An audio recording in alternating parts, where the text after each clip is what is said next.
Yo, what's good, YouTube? This is Jay from TNJ, and welcome back to the Lions franchise. After going 1-0 last episode, we now head into some divisional games as we take on the Minnesota Vikings, as they did draft Trevor Lawrence a year ago when we drafted Justin Fields.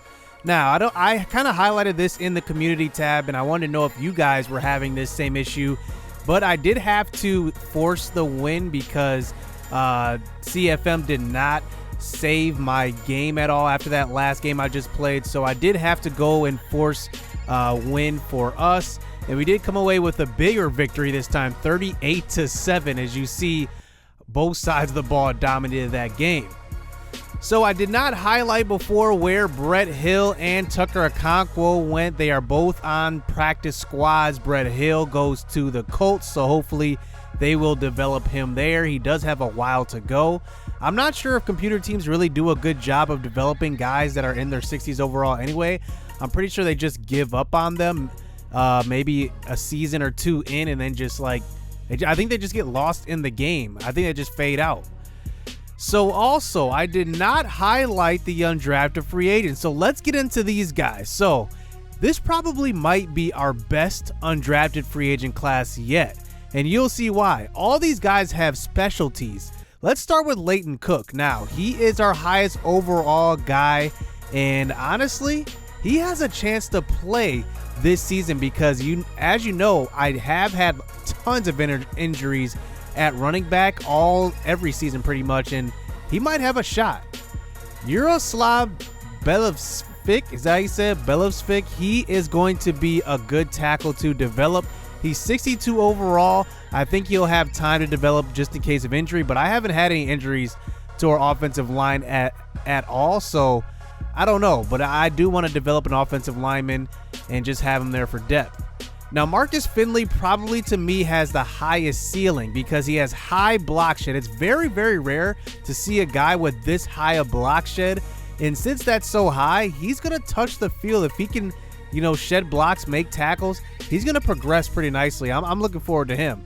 Now, let's talk about the guy that's probably got the lowest ceiling. That's Luke Crampton. He is a cornerback, kind of a long shot to make the roster because he doesn't do anything too well, but he is an undrafted free agent. AJ Edwards is probably the most intriguing because he's 6'5" with 91 speed. Maybe he can take over for Galladay. You never know in the future, but he's got a while to go. He's only 60 overall. Remember, Dustin Revolt was 57 overall when he started. He's now at about 61-ish overall, so he'll have to develop a little bit as well. And then Champ Wesley. Now, let's talk about this guy. He's 5'5", 21 years old, but 94 speed. He's got that big play ability. So if he does end up getting in, probably due to injury, that will probably be the only way he does get in. He might make some damage in space if we try to get him open. So after that simming, and guess what? We did not turn injuries off, so Bilal Nichols ends up with a dislocated ankle and is out 6 weeks. So we're going to miss him at defensive end. But that just opens up the door for our first round pick in last season's draft, Bryant Ryan. Now, he does have good power moves. He does need to get that finesse moves up, but he has good strength. His block shedding, I wish was a little higher, but he's going to have time to develop now that he's going to get starter playing time because he's starting right now that Bilal Nichols is out. So like I said in the beginning of the episode, we are going up against Trevor Lawrence and the Minnesota Vikings. He is 89 overall. I mean, man, he's probably going to be the #1 overall guy in the game probably 2 seasons from now. I'm pretty sure he's probably going to be close to 95 to 99 overall. No doubt about that. And then their offense is just loaded. They have Sony Michel, Dalvin Cook, and they also have Josh Jacobs as well. I don't know how Madden allows this, these teams giving up on young running backs like that, especially when they got drafted a little higher. I mean, I'm probably going to do an episode on things I think Madden can improve on AI-wise and even just gameplay. Probably not gameplay. I'll probably just go over franchise as a whole and just talk about it a little bit and just kind of highlight my, top 5 to 10 or whatever improvements I think they can make. So we are going into the first divisional game of the season, and we are on the road in the Dome. So let's get this game underway. We are starting out on defense. Here is a handoff this time. Josh Jacobs gets in for the first carry for the Vikings. He's not even the highest rated running back, and he picks up 8 yards on the opening carry. So at the 31 now, here is Dalvin Cook in the game. He's going to get tackled from behind, and that is going to be enough for a first down, a 3-yard gain. So Trevor Lawrence here from the shotgun, going to dump it off to the left. That's Irv Smith Jr. He gets about 7 yards. I'm waiting for him to kind of pop this year. He hasn't really had a huge breakout game. I'm sure he will. You know, he's definitely got Rudolph in front of him as well. So I'm looking for these guys. I think the tight end class this year was really, really good with Noah Fant, Hockenson, and also Irv Smith. That's going to be a deep class come 2 seasons from now. I think we're going to really be talking about them as 3 of the top 5 tight ends. So we do get them to punt the ball away on that first drive. So out comes Justin Fields out onto the field after a 3-touchdown, 1 interception game in the first game. And here's a throw off to the right side. That's going to be ETN breaking down the sideline. And he does get inside the 15-yard line, beating Anthony Barr for a 65-yard gain to open it up on the catch out of the backfield. So now inside the 15, here is Mecole Hardman getting in, and he's going to get about a gain of 7 yards. And that's going to make it 3rd and 3 at about the 6-yard line. Handoff. ETN almost gets in, but he gets tackled at about the 1-yard line, and that makes it goal to go. So now at the 1-yard line, 2nd and goal. Handoff to Kennedy Brooks in the game. He's going to break a tackle in the backfield and get in for the touchdown run. And that is going to be his first touchdown run of the season. And that makes it 7-0. He's used to starting, so it's pretty good to see him there.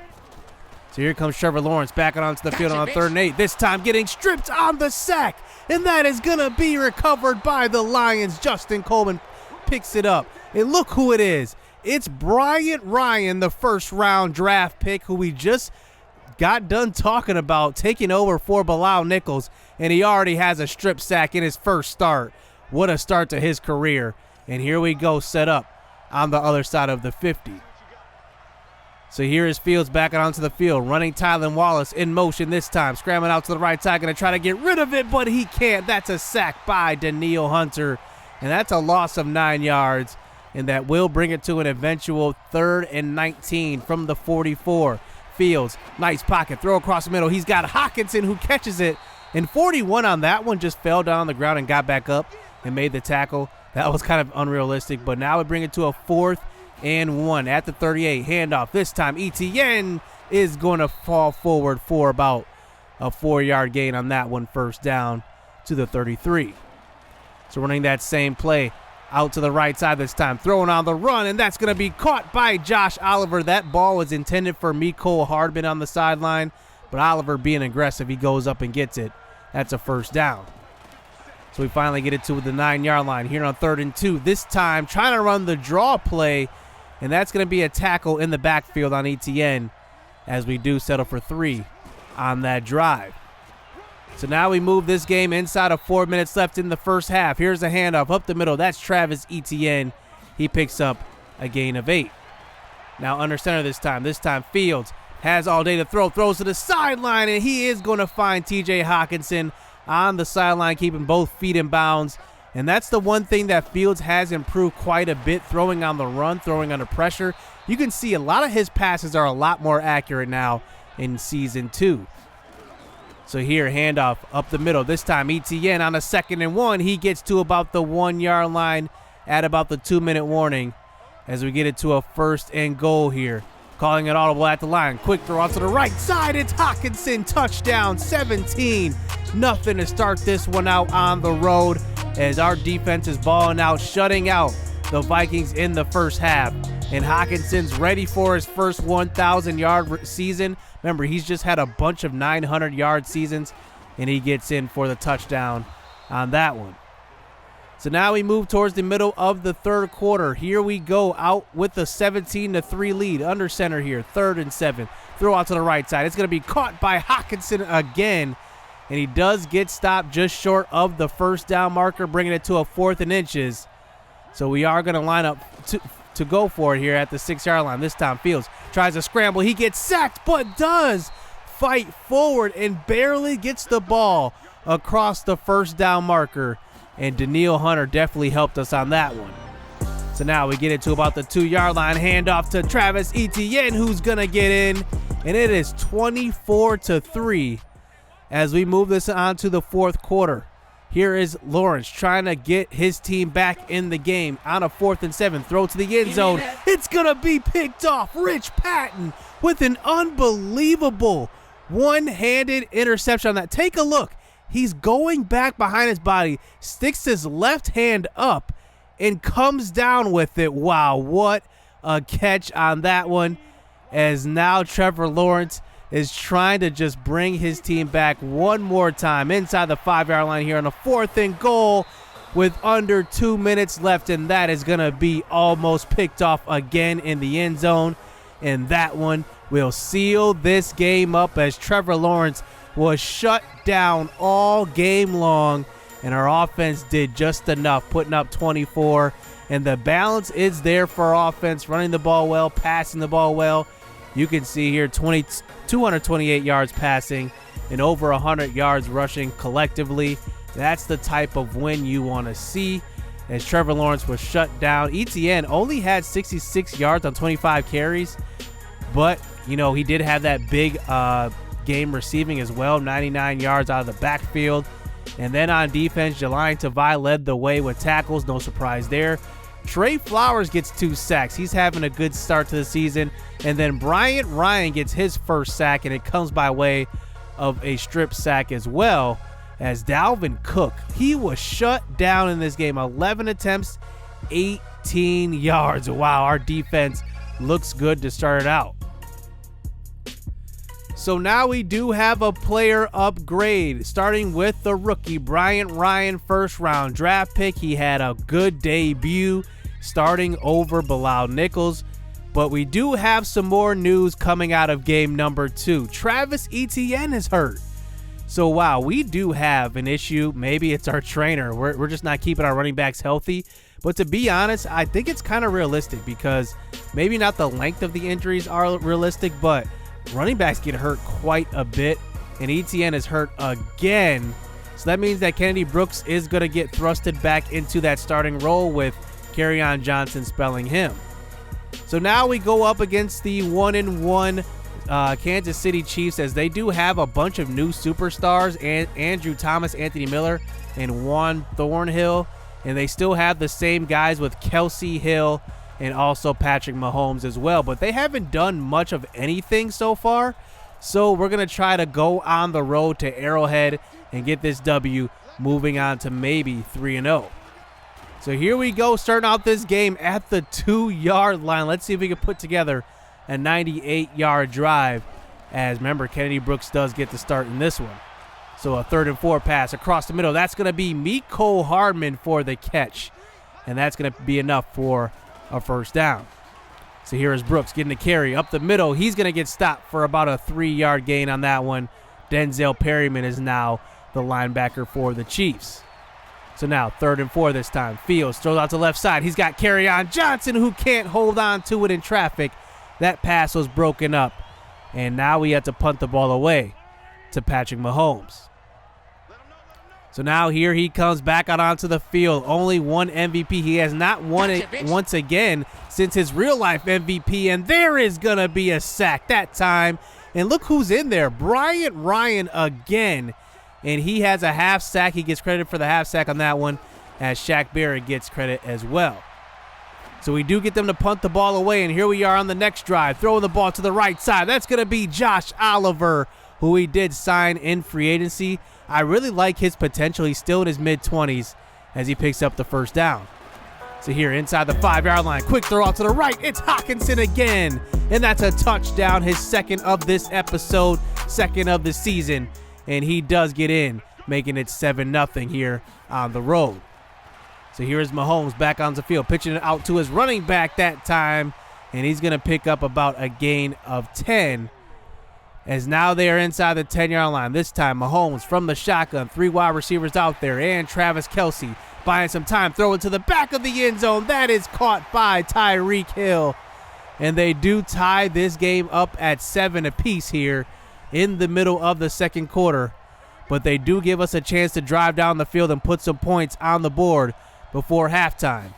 Here is Fields under center at about the 20-yard line. Throw across the middle. It's going to be knocked away from T.J. Hockenson. He can't hold on as we do settle for the field goal, and Gammon does knock it through, and we do make it a 10-7 game going into halftime.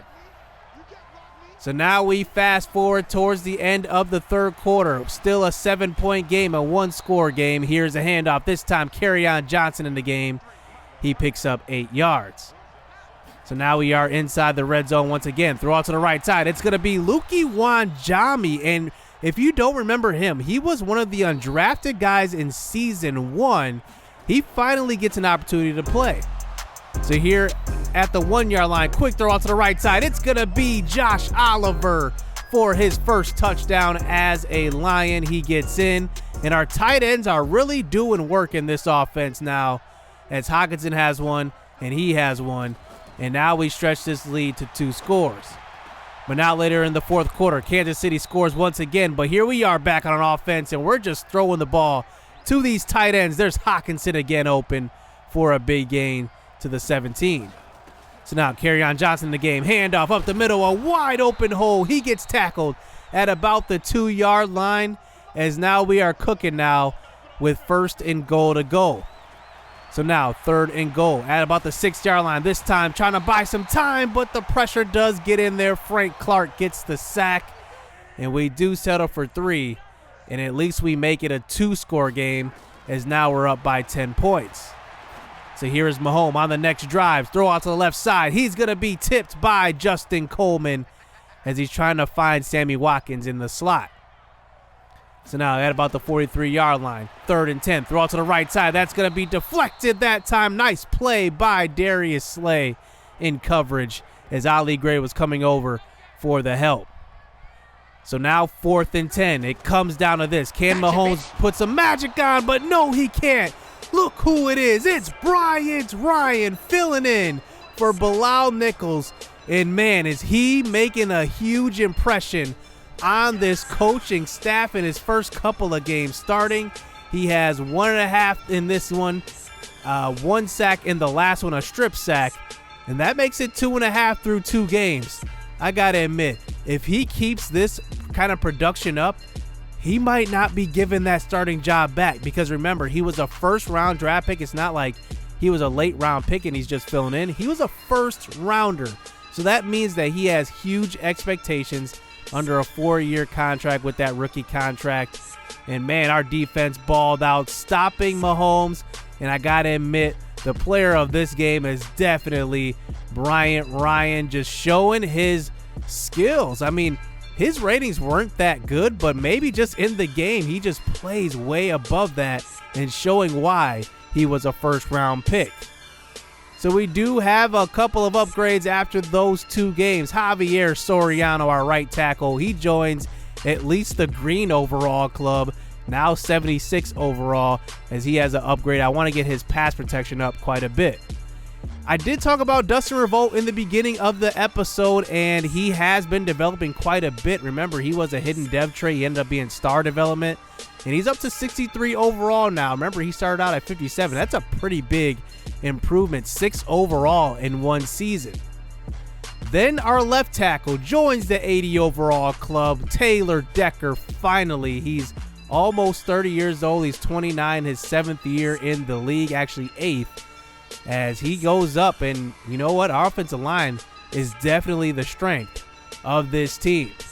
So we start the season out 3-0, as next episode we will start out with the Denver Broncos and the Atlanta Falcons, and you don't want to miss that one. Can the winning continue? This team is just talented from top to bottom. I was worried about this season as a whole because we actually went 1-3 in preseason, and last year we went 4-0. So I was like, whoa, this team might take a step back, but it doesn't seem like they're taking a step back at all. So hit subscribe, hit that like button, stay tuned. Let's get it. Let's go. I've been working hard for a minute. The ones who don't deserve it seem to be the ones that get it. The ones who speak the truth never get the recognition, but the ones that act foolish seem to get all the attention. It don't matter though, yeah. And it don't even matter though, no. Hey, it don't even matter.